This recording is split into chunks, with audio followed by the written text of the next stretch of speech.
Hello श्रोताओं, पिछले video में आप लोगों से जो प्यार मिला उसका मैं दिल से शुक्रिया अदा करता हूं। इसी उम्मीद के साथ आप लोगों के बीच नई नई कहानियां लाता रहूँगा जो आप लोगों को मनोरंजन कराएगी। तो आज फिर से मैं आप लोगों के पास एक नई कहानी लेकर के आया हूं। वीडियो में बने रहिए और कहानी का शुरुआत करते हैं।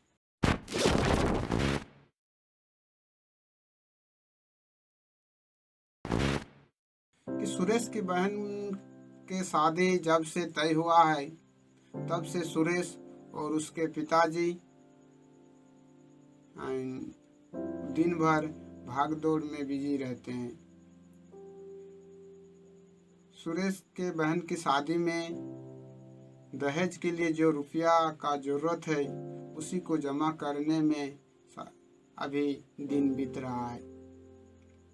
सुरेश के परिवार साधारण होने के कारण सुरेश अपने बहन को 10वीं पास के बाद आगे और नहीं पढ़ा पाया। सुरेश के बहन दिखने में जितना सुंदर थी उतना ही सुंदर था उसका स्वभाव और सबसे मुस्कुरा करके बातें करती थी। गांव के सभी से बहुत प्यार करती थी और उनको भी बहुत गांव से प्यार मिलता है। सुरेश की बहन थोड़ा बहुत सिलाई का काम करती है और सुरेश के बहन की शादी जिस परिवार से हो रहा है वह परिवार अच्छा खासा कमाने वाला परिवार से है और लड़का किसी इंजीनियरिंग का काम करता है, इसलिए लड़के वालों की तरफ से डिमांड भी कुछ ज़्यादा है सुरेश के परिवार के स्थिति के हिसाब से। सुरेश के पिताजी रिक्शा चलाते हैं और घर में कृषि का काम करते हैं, मतलब फसल उगाने का काम करते हैं और एक टाइम रिक्शा चलाकर गुजारते हैं। तो बेटी के शादी के लिए वह अपने रिक्शे को भी बेच चुका था और घर में जो 2 बैल थी उसको भी बेच दिया था। लगभग कुल मिलाकर दहेज का आधी पैसा ही जमा हुआ था। एक दिन सुरेश अपने पिताजी से बोलते हैं, पिताजी वो तो ज़्यादा दिन नहीं बचा है, मात्र 1 महीना के अंदर बहन का शादी है और इतने दिनों में इतना सारा रुपया कैसे इंतजाम कर पाएंगे हम लोग।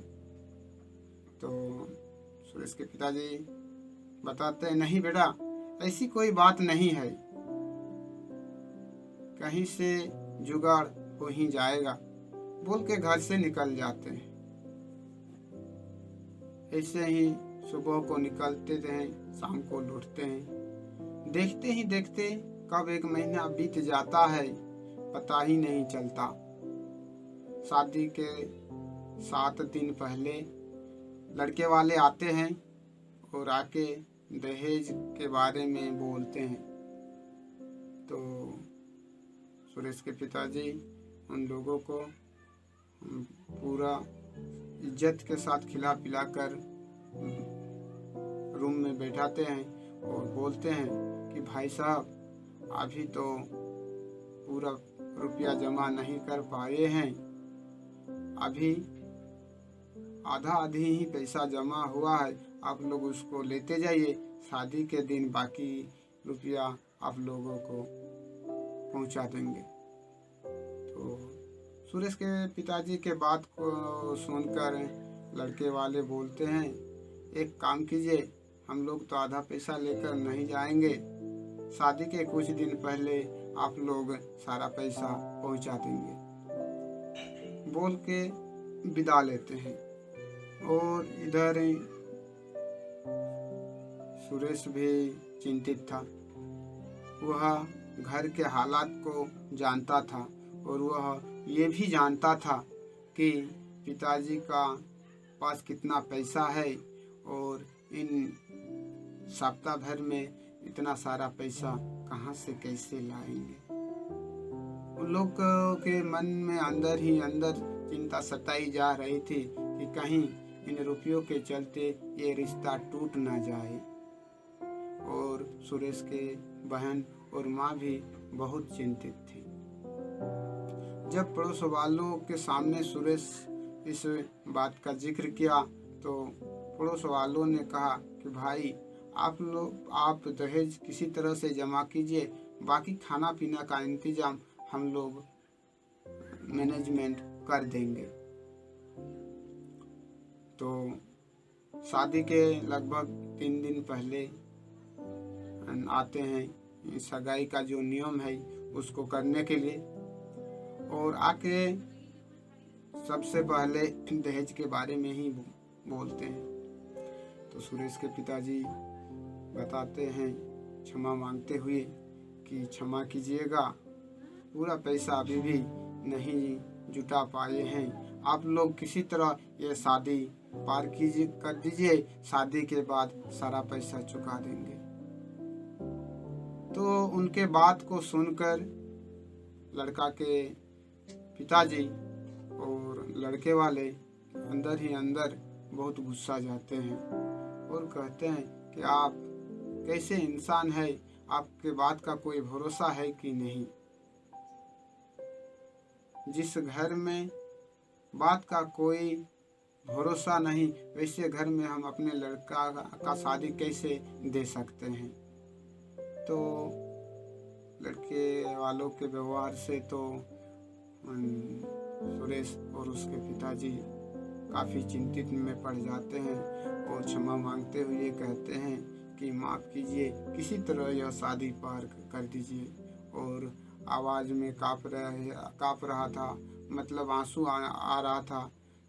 तो वो लोग उस शादी को ठुकराने का जिक्र जब जैसे ही करता है, सुरेश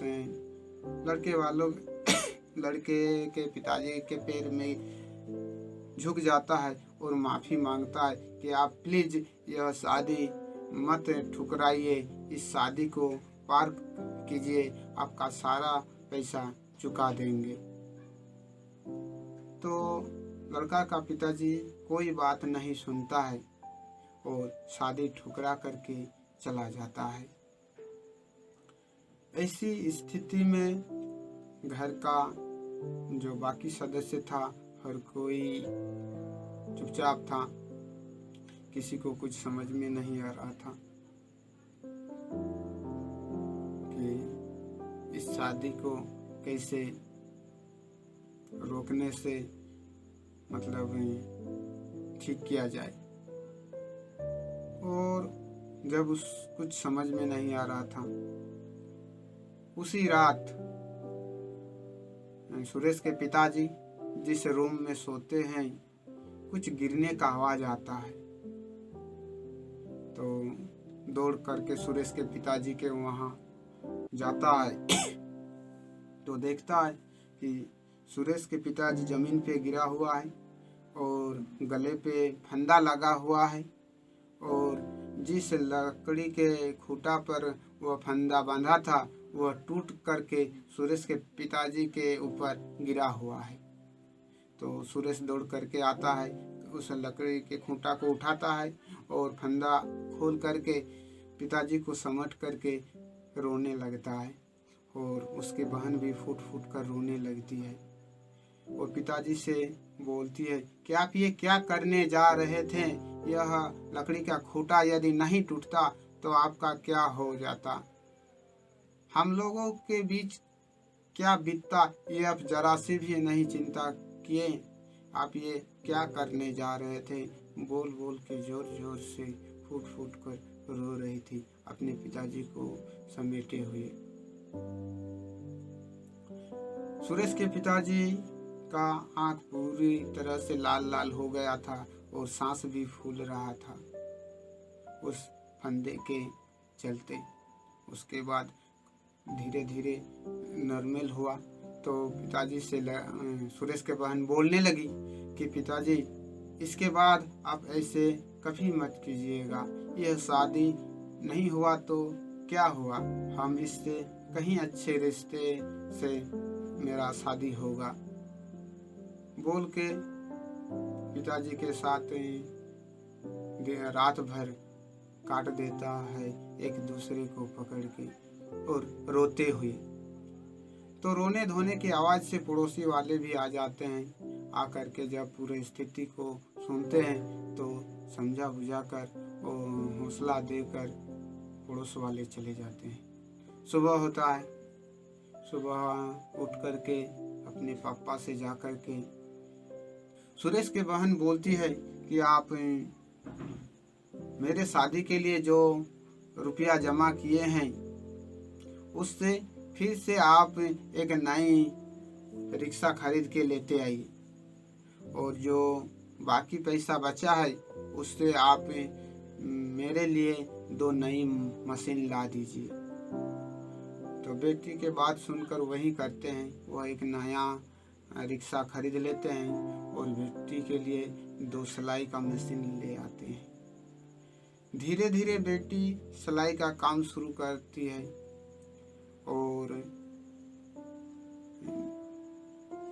दूसरे लड़कियों को भी सिलाई सिखाने शुरू कर देती है। कुछ ही दिनों में वह कम से कम दामों में छोटे छोटे दुकानों में सिलाई के काम शुरू कर देती है, और धीरे धीरे बगल के जो स्कूल्स हैं उन सब का ड्रेस सिलाई करने का काम करना शुरू कर देती है। और उसके मेहनत और लगन को देखते हुए सुरेश भी पूरी तरह से अपनी बहन का सहायता में जुट जाता है। देखते ही देखते काफी बदलाव आ जाता है उसके घर की स्थिति का, और तरक्की करने लगता है। वह कम से कम दाम में विभिन्न तरह के घर सजावट के लिए डिजाइन भी बनाने शुरू कर दिए और बाकी लड़कियों को भी सिखाने लगे। साल भर में अच्छा खासा तरक्की कर गया और एक छोटा सा मार्केट पकड़ लिया, जिसमें से सिलाई का ऑर्डर आने लगा और सिलाई कम से कम दाम में देने लगी।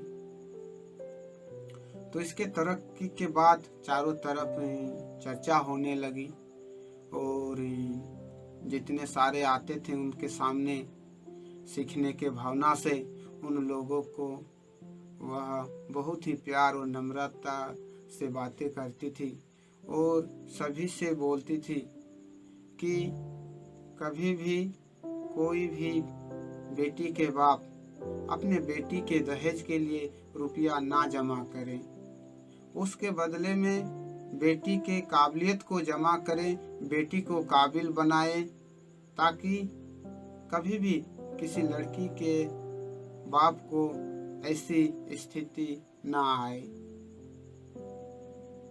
और जितने सारे पड़ोस वाले आते थे सभी से यही बातें दोहराती थी और बहुत ही प्यार से बोलती थी कि जिसकी जैसी स्थिति हो उस स्थिति अनुसार बेटी को काबिल बनाए और ताकि कभी भी कोई डिमांड ना रहे, और ये जो दहेज का नाम है इस दहेज के बदले लड़की के जो काबिलियत है उसकी डिमांड करे।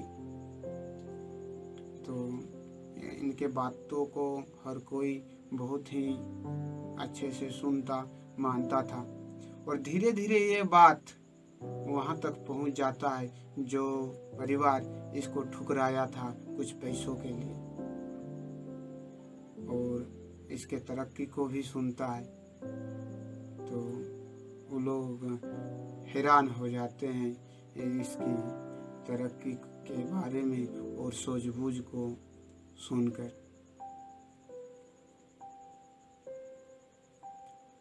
तो ये वीडियो आप लोगों को कैसा लगा, ये कहानी ज़रूर कमेंट कीजिएगा, और मेरे चैनल को